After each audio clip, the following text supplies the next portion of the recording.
शुभ, मैं सवाल मेरा इसी बात को लेकर है। सबसे पहले तो आपको बहुत बहुत शुभकामनाएं। आम आदमी पार्टी एमसीडी चुनाव में जीत उसने हासिल कर ली है, बहुमत हासिल कर लिया है। लेकिन अगर आपके नजरिए में ही इस चुनाव को मैं डिफाइन करूं तो भारतीय जनता पार्टी को 80 सीटों का फायदा हुआ है और आपको 80 सीटों का नुकसान हुआ है। देखिए, आज आम आदमी पार्टी का दिन है और आम आदमी पार्टी ने धन्यवाद बोला है जनता को। और मुझे लगता है कि ऐसे दिन पे हमें ये तो देखना चाहिए कि सरकार बनाने में एमसीडी के ये लोग इन्होंने अपने आप को प्रूव कर दिया है। तो इसीलिए अब ठीक है, भाजपा जो भी बोले, वोट शेयर बोले, चाहे और भी चीजें बोले, 40 लगभग 40 से 45 सीटें उनसे आम आदमी पार्टी उन्होंने हारी है आम आदमी पार्टी को। तो ऐसा नहीं बोला जा सकता है कि भाजपा एमसीडी इलेक्शन में जीती है। और साफ साफ साफ साफ तौर पे आम आदमी पार्टी जीती है, क्योंकि आम आदमी पार्टी मेयर बनाने के क्षमता अभी आज की डेट में रखती है। अब ये जो लोगों का जो मैंडेट आया है उसके बारे में एक दो चीजें मैं बोलना चाहूंगी। सबसे पहले तो भाजपा को बड़ी शिकायत हुआ करती थी कि आम आदमी पार्टी हमेशा कांग्रेस का शेयर लेती है और कांग्रेस को ही के वोट काटती है। तो फिर इस बार हमने भाजपा को भी हटा दिया और भाजपा को के भी सारे वोट हमने ले लिए। तो फिर इसलिए ये शिकायत भी जो बीजेपी की है वो आम आदमी पार्टी ने दूर कर दी। नहीं शुभ, लेकिन वोट शेयर में आप ज्यादा नुकसान नहीं पहुंचा पाए, ना ही डेंट पहुंचा पाए। और मैंने नहीं कहा कि भारतीय जनता पार्टी इन चुनावों को जीती है। मैंने तो आपको शुभकामनाओं के साथ अपने सवाल की शुरुआत की है। सवाल इस बात को लेकर था कि अरविंद केजरीवाल जो लिखकर दावा कर रहे थे वो दावा तो पूरा नहीं हो पाया। और इस हिसाब से देखूं तो भारतीय जनता पार्टी तो गेनिंग सिचुएशन में है। आपने जो आंका उसके मुताबिक 80 सीट फालतू ले गई भारतीय जनता पार्टी। नहीं, तो जस्ट बिकॉज आपको डिस्टिंक्शन, आप मतलब आम आदमी पार्टी को डिस्टिंक्शन नहीं मिली, इसका ये मतलब नहीं है कि वो एग्जाम में फर्स्ट नहीं आए हैं। अभी भी वो एग्जाम में फर्स्ट आए हैं और अपनी सरकार बना रहे हैं। सबसे पहले तो ये बात हम क्लियर कर दें। और लोगों ने साफ तौर पे बोल दिया है कि भाजपा की जो राजनीति है, जो ये हथकंडे अपनाते हैं अपने ऑपोजिशन को दबाने के लिए, ईडी, सीबीआई, पुलिस, और खास करके मैं मेंशन करना चाहूंगी कि इन्होंने जो मनीष सिसोदिया के पीछे जो इतना सारा नापशनाप केस बनाया, जिसमें चार्जशीट में उनका नाम तक नहीं डाल पाए ये लोग, जो ये बार बार इतना हल्ला करा लेकर पॉलिसी, एक्साइज पॉलिसी। 10 दिन पहले इलेक्शन के सत्येंद्र जैन वाला की को लेकर भी इन्होंने बातचीत शुरू करी। वो भी अभी सारी बातें ठीक है शुभ, आप जीत का जश्न मनाइए, आप खुशी मनाइए। लेकिन अगर आपने ईडी सीबीआई का जिक्र किया है तो फिर यह जिक्र करना भी जरूरी है कि मनीष सिसोदिया के इलाके में आम आदमी पार्टी हार गई, अपना वार्ड नहीं निकाल पाई। और अगर सत्येंद्र जैन की बात करें तो यहां पर भी आम आदमी पार्टी को करारी हार का सामना करना पड़ा। इस पर मैं रिएक्शन लूंगी, मैं आऊंगी आपके पास शहजाद, लेकिन उससे पहले आलोक जी भी इंतजार कर रहे हैं। आलोक जी, सवाल इस बात को लेकर है कि वो पार्टी जिसने इतने सालों तक दिल्ली में अपनी सत्ता को काबिज रखा, आज उसका ये हश्र हो गया कि डबल डिजिट तक पर नहीं आ पा रही है, सिर्फ 9 वार्ड जीत पाए आप लोग। क्या हो गया है कांग्रेस को?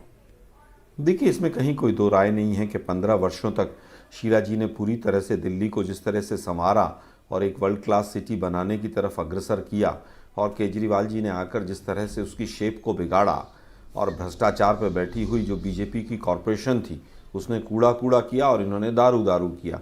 लेकिन फिर भी हम सर झुका के दिल्ली की जनता ने चिंतन मनन के साथ जो भी वोट डाला है उसको स्वीकार करते हैं। मुझे लगता है आज जिस तरह से बाईपोलर कॉरपोरेशन का भी चुनाव हुआ है, और आप देखिए कि हमेशा से कॉरपोरेशन में 20 से 25 लोग अन्य की श्रेणी में आ जाते थे।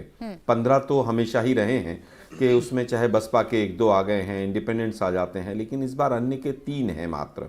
तो कहीं ना कहीं बाईपोलर जो चुनाव हुआ है कि मोदी जी के खिलाफ कौन है या बीजेपी को कौन हरा रहा है, उसमें आम आदमी पार्टी को फ़ायदा हुआ है। और हमारा जो वोट परसेंटेज बढ़ा है, हमारा अगर बाई इलेक्शन देखें 2 महीने 3 महीने पहले हुआ तो 2.25% वोट था, अब 12.5 के करीब है आज। एग्जैक्ट फिगर्स अभी नहीं आए हैं।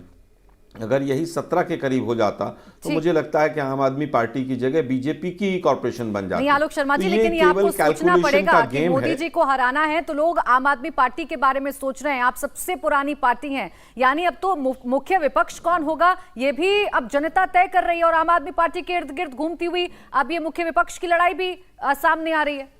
नहीं, मुझे ऐसा नहीं लगता है कि कॉरपोरेशन के चुनाव से इतने बड़े किसी निष्कर्ष पर पहुंचा जा सकता है। एक व्यक्ति झूठ बोलता चला जा रहा है, एक तरफ एक व्यक्ति कह रहा है कि मैं फ्री दे रहा हूं, दूसरे व्यक्ति कह रहे हैं कि मैं हिंदू हूं। इसके अलावा कोई विषय ही नहीं बचा था कॉरपोरेशन में। क्या 15 साल के भ्रष्टाचार के बाद भी 100 से ऊपर सीटें मिल रही हैं और आपका जितना दोगलापन है तिहाड़ से लेकर दारू कांड से लेकर, उसके बाद भी अगर 134 सीटें आ रही हैं केजरीवाल को, तो स्वाभाविक है कि दिल्ली की जनता अपना सोच समझ के कर रही होगी। अब फ्री चाहिए सब लोगों को, और वो फ्री भी किसकी जेब से आ रहा है वो पूरा सब आलोक जी, अपने पे चिंतन मनन करिए। आप तो जनता पर ही सवाल खड़े करने लगे। नहीं, जनता पर नहीं, हमने तो देखिए हमारा फर्ज है कि प्राची जी हम सारी कैलकुलेशंस को दिल्ली की जनता को बताएं।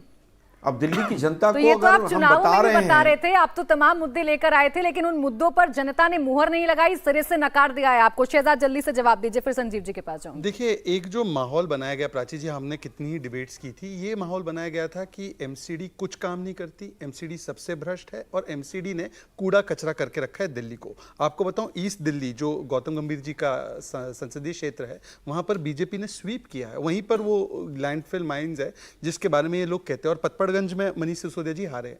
अगर ये दुष्प्रचार सही होता प्राची जी, मैं तो वर्डिक्ट को एक्सेप्ट कर रहा हूँ ऑल ह्यूमिलिटी, अगर ये वर्डिक्ट सही होता 15 वर्ष बाद हमारे में और आम आदमी पार्टी में अंतर केवल 20-30 सीट का, मतलब अगर ये सही होता, अगर ऐसा होता तो जैसे कई जगहों पर आम आदमी पार्टी ने मैसिव स्वीप किया, पंजाब में आपने देखा है, अगर ये दुष्प्रचार सही होता तो इस प्रकार से केवल 20-30 की, और वो भी लास्ट मिनट पे अरविंद केजरीवाल जी का भी मैं चेहरा और बॉडी लैंग्वेज थोड़ा ऑब्जर्व कर रहा था, मुझे लगा कि कोई वहां पे सामने पूछ ना दे, 20 बताए थे भाई साहब क्या हो गया, तो शायद वो छोटा सा ही बोल के निकल गए वहां से। बहरहाल प्राची जी, जो भी जनता का वर्डिक्ट है मैं उसको स्वीकारता हूँ।